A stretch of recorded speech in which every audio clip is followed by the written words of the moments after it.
গেলেকীত নাজিৰা মহকুমা দুৰ্যোগৰ ব্যৱস্থাপনা বিভাগৰ সজাগতামূলক সভা গেলেকী আৰক্ষী থানাৰ গাঁওৰক্ষী বাহিনীৰ কাৰ্যালয়ত গাঁওৰক্ষী বাহিনীৰ সদস্যৰ লগত এই আলোচনা প্ৰাকৃতিক দুৰ্যোগৰ সময়ত লবলগীয়া সাৱধানতা তথা প্ৰাকৃতিক দুৰ্যোগত ক্ষতিগ্ৰস্ত পৰিয়ালক চৰকাৰী সাহায্যৰ প্ৰদান প্ৰক্ৰিয়াৰ বিষয়ে বিস্তৃতভাৱে আলোচনা কৰা হয়।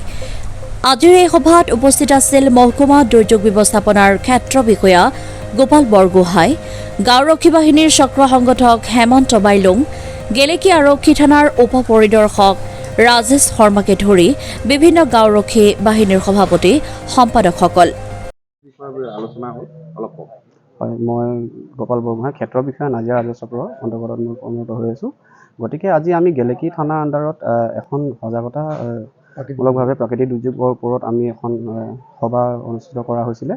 তাতে কি ধৰণে দুৰ্যোগ হোৱাৰ পাছত দুৰ্যোগ হোৱা সময়ত আমি কি কৰিব পাৰোঁ, দুৰ্যোগ হৈ যোৱাৰ পাছত আমি কি কৰিব পাৰোঁ, সেইখিনিৰ ওপৰতে আমি বিশেষ আলোচনাখিনি আমি কৰিলোঁ। দুৰ্যোগ এদিন বতাহ ধুমুহাৰ ফলত বানপানীৰ ক্ষেত্ৰত বা ফায়াৰৰ ক্ষেত্ৰত কি ধৰণে আমি সদায় মোকাবিলা কৰিব পাৰোঁ সেই ওপৰত আমি অলপ আলোচনা কৰিলোঁ।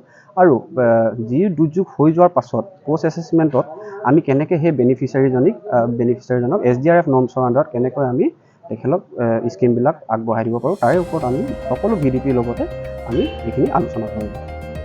গেলেকীৰ পৰা ৱাহিদ আলীৰ ৰিপৰ্ট, টকছক 24 ইণ্ডিয়া।